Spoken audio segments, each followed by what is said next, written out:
You did it again last week. You walked into a store with a plan. You knew exactly what you needed. And then you saw it. A red tag. A percentage crossed out.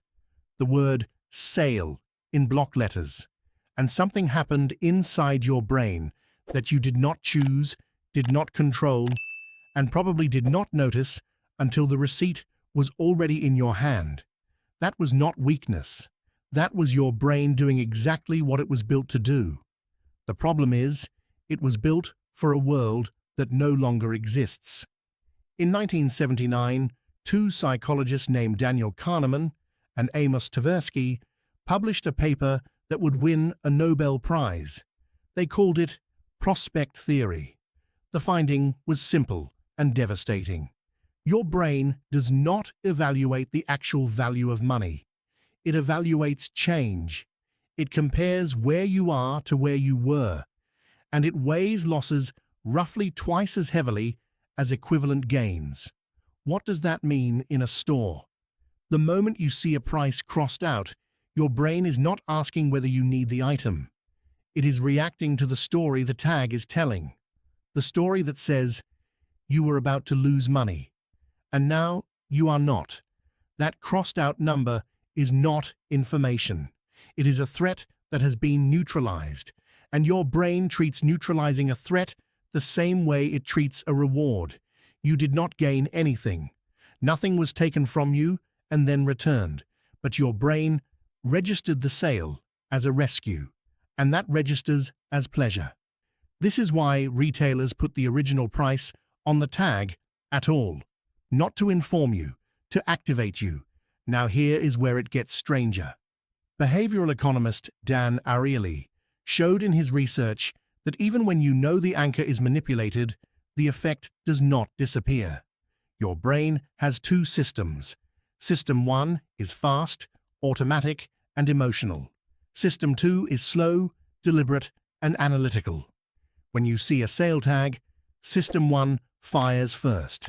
Every time, without exception. In the middle of a busy store, System 2 rarely gets the chance to catch up. And then there is what Richard Thaler, Nobel Prize winner in economics, called mental accounting. Human beings do not treat money as a single resource. They divide it into mental categories, and money saved feels different from money not spent. Here is how this plays out at the sale rack. You see a jacket. It was $200. It is now $120.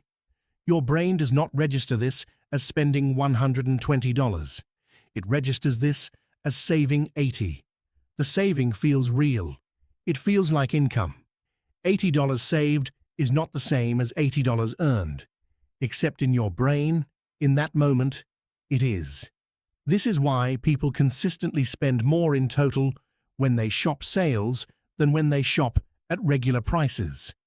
The perception of savings creates a license to spend. The budget expands in response to a gain that was never real, and the sale sign almost always carries a time component. Today only, while supplies last. These phrases are not descriptions of inventory. They are activation codes for the part of your brain that registers loss. If you do not act now, you will lose the opportunity. And the fear of loss is twice as powerful as the appeal of gain. The sale is not offering you something. It is threatening to take something away. So what actually works? Not willpower. Not simply trying harder. That asks System 2 to win a race against System 1, and System 1 wins by design. What works is asking yourself one question before you buy. Would I have come here today specifically to buy this item at this price if I had seen neither the original price nor the word sale? Just the item and the number. Nothing else. If the answer is no, you are not responding to value. You are responding to contrast. And contrast is not a reason to spend money.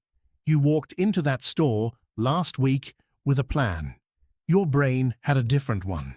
Now you know which one won. And next time, before the receipt is in your hand, you will know exactly why.